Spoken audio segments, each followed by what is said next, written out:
What's up, fight fans? Welcome back to Sportskeeda MMA News. Jake Paul looks to set up a boxing match with yet another retired MMA champion over the age of 40, something he's made quite the career out of as of late. After his victory over Ange Loosa, Mounir Lazzez gives thanks to Daniel Kinahan, the Irish mob boss who currently has a $5 million price on his head. Uncle Dana has finally spilled the beans on what Jon Jones might be doing soon. He might have a date with a former heavyweight champion this summer. Belal Muhammad has some words for the haters after his victory over Vicente Luque.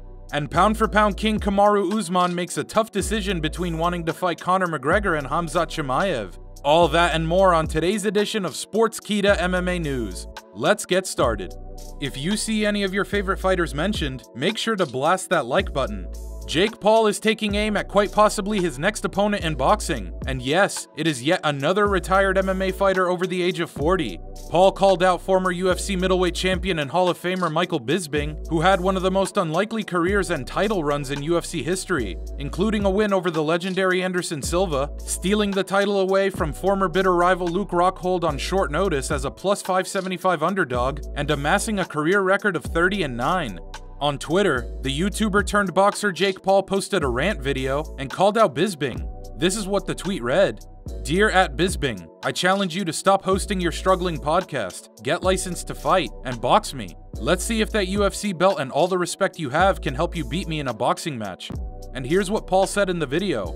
I get why he's mad at the new kid on the block. You know, when he looks at his bank account, guys, you may not know this, but he only sees half of it. So he really thinks he made half of that amount of money since he only has one eye. But the eye joke's not funny. I truly don't think it's funny. I think it's mean, and I am sorry. Now, Michael, I am not just the type of person to talk without backing it up. So if you can get licensed with your one eye and old and all that crazy you got going on, I would love to fight you. Let's see if that championship that you won and all the respect you have from the fight community can really get you through a boxing match with me, because I bet it can.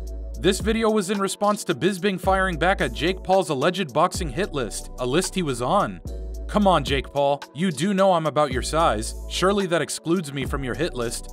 Yeah, listen, one eye, two eyes. I won a world championship and more importantly, the respect of the fight community. Sadly, little Jakey, that's two things you'll never do, ever. Let that sink in.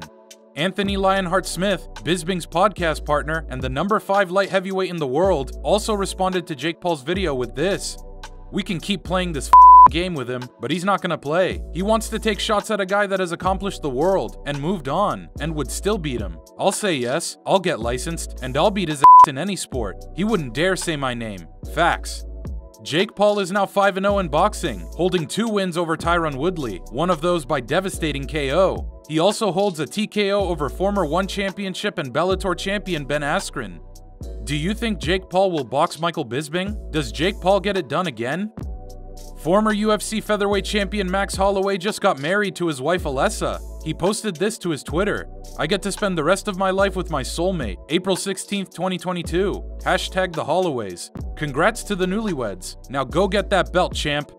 UFC welterweight prospect Mounir Lazzez thanked an Irish mob boss on the microphone after his fight last Saturday. Lazzez defeated UFC debutant Ange Loosa by decision, and what started off as a normal post-fight interview turned into what some might deem as sports washing, the act of using sport to improve the tarnished reputation of a person or entity. Here's what Lazzez said in the Octagon. "I would love to thank my coaches and my brother Daniel Kinahan. Without him, I would never be the man who I am today and my career at this point. Thanks a lot." This is a big deal to many people in the MMA world because the allegations against Kinahan are quite severe, running one of the world's biggest cartels, money laundering, drug trafficking, and an alleged gang war in Dublin and Spain that has left 18 dead. Kinahan has always been a prominent figure in sports, being the founder of boxing management company MTK Global. Lazzez claimed that he was unaware of the allegations and said this in the post-fight press conference.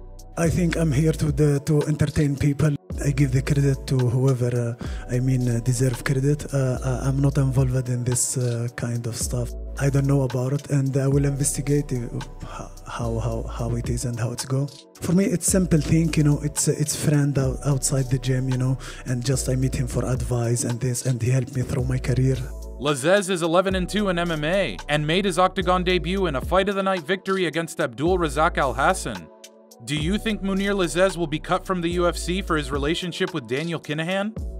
Henry Cejudo and Demetrius Johnson sat down together 4 years after their title fight rematch. The former double champ and the man who choked Rod Tang out cold seemed to be in good spirits, reminiscing about a moment when DJ hurt Cejudo in their first fight at UFC 197. Johnson now fights for one championship after a dominant run in the UFC.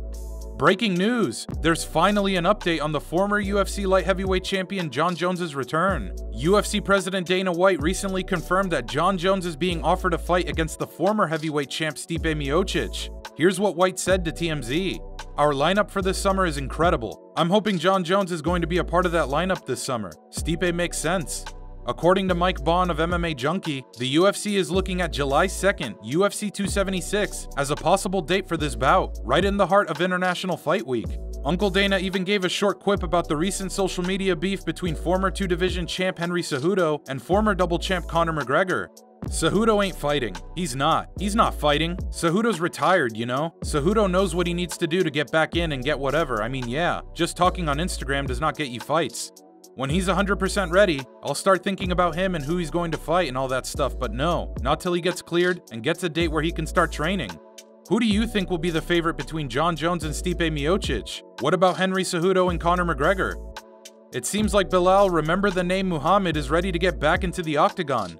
Muhammad tweeted this at Dana White. Hey Dana White, I'm ready, July. 5-rounder, Colby or Khamzat, just hit my line.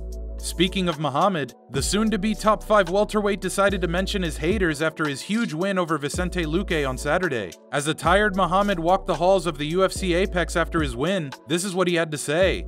This is one of those I had to. I was thinking about forever. I wanted that one back. I wanted that one back in blood. I wanted that one more than anything in my life, to win this fight. I just want to give a shout out to all the people that support me, all the haters out there. Keep posting the memes. Keep posting those GIFs. I love it. I love it. Muhammad then gave a preview of who he would like to see next, and even had a couple of things to say about Leon Edwards, who is most likely fighting reigning champ Kamaru Usman next. If the title fight's gonna happen in July, I wanna be on that card. With Leon's luck, his fights get canceled every other day, so I would assume that the fight, something will happen where he'll trip on a wire or something, and then I'll step in and fight Usman. Leon's fighting 55ers. Like, none of these guys are fighting the contenders in the division. None of these guys had the guts to do that. I'm the one that's going through 5, 4, 3, 2, 1. I'm the one that's saying yes to the toughest in the division. Like, Leon may have more wins than me, but he doesn't have the quality of wins that I have. I don't think he deserves to fight for the title. I think he got that Dana White privilege, but whatever. Like I said, I don't expect to be handed anything. I have to fight for everything I got, and I'm willing to keep doing that. The 21-3 Belal Muhammad is now on an 8-fight unbeaten streak, with notable wins over Stephen Wonderboy Thompson, grappling legend Damian Maia, and now getting revenge on Luque, the man who knocked Muhammad out in their first meeting. Who would you rather see Belal Muhammad face next, Colby or Khamzat? What about Gilbert Burns? While you're here, hit that subscribe button. The UFC lightweight GOAT Khabib Nurmagomedov showed his love for Belal Muhammad after his victory last Saturday. On his Instagram story, Khabib posted a victorious Muhammad and said, "Congratulations, brother." And last but not least, pound-for-pound king Kamaru Usman recently teased 2 potential money fights in his future. And no, it's not Canelo Alvarez. Usman is the reigning welterweight champion, currently on a 19-fight win streak, most recently defeating Colby Covington by decision, and before that, Jorge Masvidal by brutal KO. Now with the welterweight division making some big moves, none bigger than Khamzat Chimaev defeating Gilbert Burns to jump all the way into the number 3 spot in the division.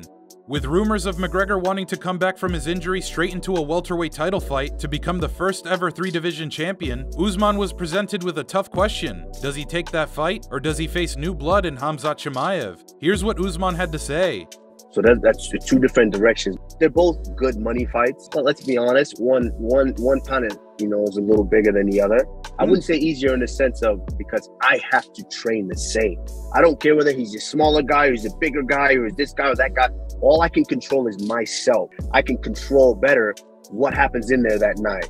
So I wouldn't say easier because I'm still gonna put myself through the freaking fire just to step in there and be able to do what I do. But that fight, of course, with the Irish, with Conor, it's probably a little bit more weight on it as far as financially. But with the Khamzat, there's something so pure. Usman is 20-1 in MMA, expected to fight Leon Edwards this summer for title defense number 6, and might soon have to start entering your lists for all-time greats if he keeps racking up title defenses. After his performance against Gilbert Burns, how do you judge Khamzat Chimaev's chances against Kamaru Usman now? What about Conor's chances? That about does it for Sportskeeda MMA news. Here are some of the best comments from today. Calling out an MMA dude to a boxing match that is 20 years older than him with one functional eye is extremely courageous. Why not fight a real boxer like Tommy Fury, or fight Bisping in an MMA match? Usman destroys Belal. Now there's a stupid take if I've ever seen one. The dude hasn't lost a fight in years, and Usman has cleaned out the top 5. It was obviously Leon's turn. If you liked this video, please like, comment, and share. Your comments could be featured in the next Sportskeeda MMA news video. For updates, quotes, and exclusive interviews from all your favorite fighters, follow Sportskeeda MMA on Twitter and Instagram. Thanks for tuning in.